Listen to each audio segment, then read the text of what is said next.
טיפה לנחמה אחרת, דודי שמואל הוא רכז חמ"ל החסד, שבוע ארגון חסידות קראצ'יף. בדיוק, אנחנו נציג את עצמנו. מסייע לחיילים ולמשפחות שכולות, בוקר טוב. אז אני דודי שמואל, מקהילת קרצ'נב ברחובות, ארגון לסבוע מטובך. אנחנו הוקמנו לפני 13 שנה, גם בעקבות מקרה טרגי. אבא שלי, קודם כל אח שלי נפטר לפני 13 שנה בחג סוכות, ממש עכשיו קמנו היה לנו את ההזכרה. 8 שנים אחר כך אח שלי נפטר גם באותו יום. זאת אומרת, אח שלי הראשון ואחר כך אבא שלי.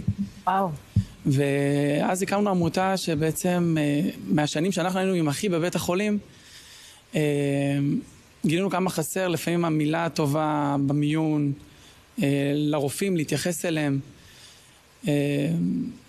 ומאז אנחנו שם נמצאים בעיקר בבית החולים קפלן, כי אנחנו מעיר רחובות. נותנים מאות כריכים מדי יום למטופלים, לילדים, במחלקות ילדים, בחדרי לידה. וגם המלחמה הזו תפסה אותנו לא פשוט. במוצאי החג קיבלנו עשרות פניות מחיילים, ממשפחות. אח שלי עושה מילואים במחנה שורה, אז כבר באותו מוצאי שבת ולמחרת היום, עד היום אנחנו מדי יום שם נותנים ומלווים גם את החיילים, כי זה... כשאתה אומר מלווים, למה אתה מתכוון? אוכל. אוכל. אוכל חם, אוכל למנחם. ארוחות, מדי יום יצא מהמטבחים שלנו מאות מנות, ארוחות חמות לחיילים. בהתחלה הגענו לדרום, לצאלים, להורים, לכל מיני מקומות ששם נמצאים חיילים, לשטחי כינוס, מתנים וכל הדברים האלה שאנשים כבר על הדרך שלחו איתנו. ואחר כך הגיע פניות מהצפון, שם בעשרות מקומות בשטח, בבסיסים. כמה מנות ביום אתם מוציאים? זה מאות מנות, שזה ארוחות שלפי שמפקדים מתקשרים ואומרים לנו, יש לנו 30, 80, 120, לא משנה כמה. שבת האחרונה, מאות מנות לדרום ולצפון, מתוכננים לנו למשך השבוע יציאות לשטח. אבל איך המערך שלכם עובד? יש לכם מתנדבים? כמה... אז קודם כל... כמות של אנשים מאוד גדולה. כן, יש לנו מטבח חסד של העמותה, שדואג לאוכל לבית החולים בשוטף ביום יום. יש לנו מתנדבים שם שעושים את זה ברוחב לב, את האוכל. אבל איך טכנית אתם משנים עם מסעיות? איך זה עובד? אז היה לי מקרה שבמוצאי כיפור נפצעתי. בניתי סוכה, נפצעתי. וברגע הראשון זה היה נראה סוף העולם, פציעת ראש, שבר ביד, שבר בצלעות. הייתי מאושפז. זה היה נראה ממש ממש קשה. וממוצאי כיפור, ממוצאי שמחת תורה, שבעצם פרצה המלחמה, התפניתי כל כולי לזה, למרות שאני מנהל חברה והכל, כל יום, או בדרום או בצפון. זה לא משנה מי.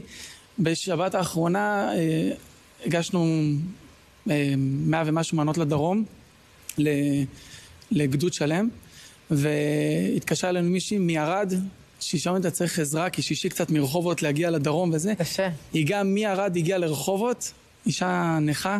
וואו.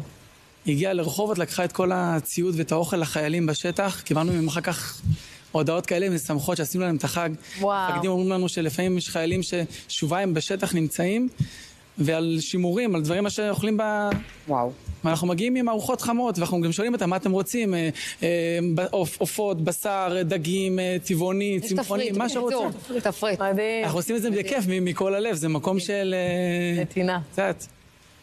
בבית החולים, לבאות, זאת אומרת, הדברים האלה שאנחנו רואים בבית החולים במשך 13 שנה, אנחנו מבינים עד כמה זה חסר. לפעמים זה רק החיוך, אבל פה זה ממש לשטח, לחיילים, לצדיקים שלנו, לקדושים שלנו, ממש ככה. זה מאוד מרגש. מדהים. יש לנו,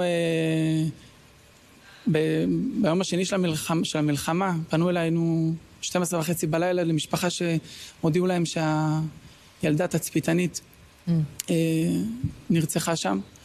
ולקחתי את הקריאה ב-12:30 בלילה, הגעתי להם הביתה, ולא יכולתי להיכנס אפילו אליהם הביתה. הכרתי את המשפחה ממש טוב, בשיא העשייה וזה, אתה לא מתחיל להיכנס לפרטים. כן. ולמרות שישבתי שבעה גם על אח שלי וגם על אבא שלי, כשאתה מגיע למקומות כאלה, אתה מאבד את המילים. אתה לא יכול אפילו, אין לך את המילים להגיד ולנחם, כי מה שהם עברו זה... צער גדול מאוד מאוד מאוד. אז יפה, אז אתם דואגים לחיילים, לאוכל חם, מקסים. למשפחות, לאבלים, איפה שצריך. כן, קפלן לא יורד בפעילות שלו, הפוך, גם הפצועים שהגיעו, מאוד פצועים לקפלן, קיבלו את הסיוע שלנו, את הליווי שלנו. יש בית חולים קפלן יש להגיד. איך? בית חולים קפלן יש להגיד. כן, כן, כן. לא קפלן בתל אביב, בית החולים קפלן. בית החולים קפלן, כן.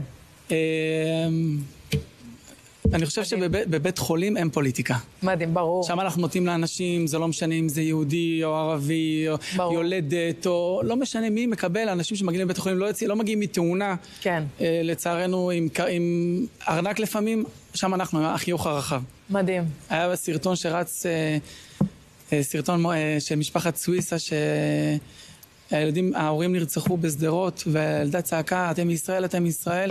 כן, הקטנה, אחותה התינוקת. כן, נכון? ילדה ואחותה התינוקת. אז משפחה ישבה 7 ברחובות, כמובן אנחנו מלווים אותם עד עכשיו עם אוכל, עם כל מה שאפשר. מקסים. זה מעל ומעבר מה שאנחנו יכולים, אפילו המעט ממה שההתגייסות של כל עם ישראל. שר כוח גדול, יפה לשמוע על מיזמים כאלה ורוחב לב שכזה. תמשיכו רק לעשות חי, תודה שבאת אלינו הבוקר הזה.